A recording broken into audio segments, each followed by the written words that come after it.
अमरवाड़ा में कांग्रेस की हार पर भड़के नकुलनाथ, बीजेपी पर लगाया गंभीर आरोप। मध्य प्रदेश के अमरवाड़ा विधानसभा सीट पर हुए विधानसभा उपचुनाव में बीजेपी उम्मीदवार कमलेश प्रताप शाह की जीत हुई है। उन्होंने कांग्रेस के उम्मीदवार धीरन शाह इनवती को मामूली अंतर 3027 वोटों के अंतर से हरा दिया है। इसी बात को लेकर कांग्रेस नेता और छिंदवाड़ा से पूर्व सांसद नकुलनाथ अमरवाड़ा उपचुनाव के नतीजों पर नाराजगी जताई है और बीजेपी पर जमकर भड़ास निकाली है। उन्होंने बीजेपी की इस जीत को भी शर्मनाक हार करार दिया है और बीजेपी पर जमकर हमला बोला है। बीजेपी नेता ने चलती कार से चलाई धड़ाधड़ गोलियां और युवक को उतारा मौत के घाट। मध्य प्रदेश में दलितों के उत्पीड़न के मामले समय समय पर सामने आते रहे हैं। ताजा मामला सिंगरौली जिले के चितरंगी थाना क्षेत्र से सामने आया है, जहां एक बकरे को टक्कर मारकर भाग रहे दलित बाइक सवार को नहीं रुकना भारी पड़ गया। यहां भारतीय जनता पार्टी के युवा मोर्चा मंडल अध्यक्ष ने चलती कार से भाग रहे बाइक सवार युवक को गोली मार दी, जिससे युवक की मौके पर ही मौत हो गई। फिलहाल पुलिस ने आरोपी को गिरफ्तार कर लिया है। वहीं इस पूरे मामले पर कांग्रेस प्रदेश अध्यक्ष जीतू पटवारी ने बीजेपी सरकार पर सवाल उठाते जमकर हमला बोला। अनंत राधिका की शादी में सामने आए बाबा बागेश्वर तो पीएम मोदी ने जोड़ लिए हाथ। जी हां, अनंत अंबनी और राधिका मर्चेंट शादी के बंधन में बंध चुके हैं। इसी कड़ी में देश के तमाम नेताओं से लेकर अभिनेताओं और साधु संत शामिल हुए। इस कार्यक्रम में बागेश्वर धाम के महंत धीरेन्द्र कृष्ण शास्त्री भी शामिल हुए, जिसकी तस्वीरें उन्होंने खुद सोशल मीडिया पर शेयर की हैं। इस दौरान उनकी मुलाकात देश के प्रधानमंत्री नरेंद्र मोदी से भी हुई। इस दौरान प्रधानमंत्री मोदी ने बाबा बागेश्वर का हाथ जोड़कर अभिवादन किया।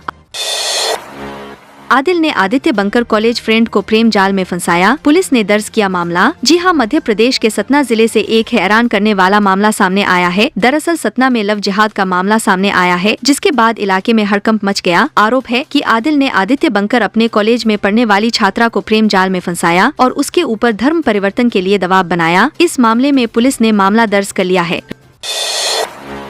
रिटायरमेंट के बाद भगवाधारी हो गए जस्टिस रोहित आर्या। मध्य प्रदेश हाईकोर्ट के सबसे चर्चित रिटायर्ड जस्टिस रोहित आर्या ने अपने रिटायरमेंट के कुछ ही दिनों बाद बीजेपी का दामन थाम लिया है। आर्या अक्सर अपने वायरल वीडियो और बयानों के जरिए सुर्खियों में बने रहते थे। बीते दिन रिटायर्ड जस्टिस आर्या को बीजेपी के स्टेट ऑफिस में डॉक्टर राघवेंद्र शर्मा ने भाजपा की सदस्यता दिलाई है। इस दौरान वहाँ कई और नेता भी मौजूद रहे। आपको बता दें, रिटायर्ड जस्टिस रोहित आर्या अपने कार्यकाल के अंतिम समय में वायरल वीडियो के जरिए सुर्खियों में बने रहते थे। आपको बता दें, कुछ ही समय पहले आर्या रिटायर हुए हैं। शिवराज सिंह चौहान को फिर याद आए भांजे। जी हां, मध्य प्रदेश के पूर्व मुख्यमंत्री और केंद्रीय मंत्री शिवराज सिंह चौहान अपने मामा और भैया वाली छवि के लिए पूरे मध्य प्रदेश ही नहीं बल्कि देश भर में पहचाने जाते हैं। यही कारण है कि उनका ये प्रेम समय समय पर झलकता दिखाई देता है। इसलिए झारखंड चुनाव के लिए प्रभारी बनाए जाने के बाद शिवराज सिंह चौहान का एक बयान फिर सुर्खियों में है। दरअसल मंच से भाषण देते हुए शिवराज ने कहा, मैं केंद्रीय मंत्री नहीं बल्कि आपका मामा हूँ और आपकी परेशानी दूर करने आया हूँ। इसके साथ ही उन्होंने कांग्रेस और सोरेन सरकार पर भी जमकर हमला बोला है। सिंधिया समर्थक विधायक प्रीतम लोधी क्यों देने लगे इस्तीफे की धमकी? जी हां, सिंधिया समर्थक नेता और पिछोर विधायक प्रीतम लोधी के बयान से मध्य प्रदेश की सियासत गर्मा गई है। विधायक प्रीतम लोधी ने वीडियो जारी कर इस्तीफे की धमकी दी है। दरअसल उन्होंने कहा, जनता की सेवा करने के लिए मैंने इतने साल तक मेहनत की है, लेकिन आज मेरा मन बहुत ज्यादा दुखी है क्योंकि आज एक समाज विशेष वर्ग के लोग मुझे बार बार टारगेट कर रहे हैं। इस कृत्य से मैं मानसिक रूप से परेशान हूँ और बार बार मेरे कार्यकर्ताओं और मुझे टारगेट किया जा रहा है। अगर ये कृत्य नहीं रुके तो मैं इस्तीफा दे दूंगा।